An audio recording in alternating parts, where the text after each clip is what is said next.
সাতক্ষীরায় মাদকাসক্ত যুবককে পিটিয়ে হত্যা, মা ও স্ত্রীকে।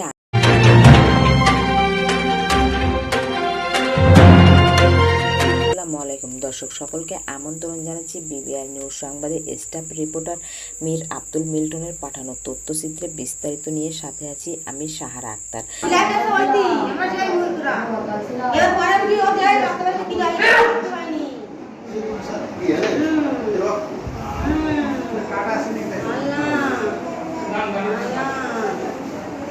সাতক্ষীরা তারায় পারিবারিক বিরোধে জেরকে মাদকাসক্ত যুবককে পিটিয়ে হত্যার অভিযোগ উঠেছে।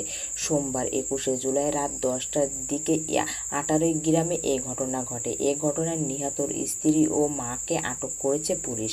নিহত হাবিবুর রহমান 30, 18 গ্রামে মৃত আবদুল্লাহ মোড়লের ছেলে। সে পেশায় ভ্যান চালক।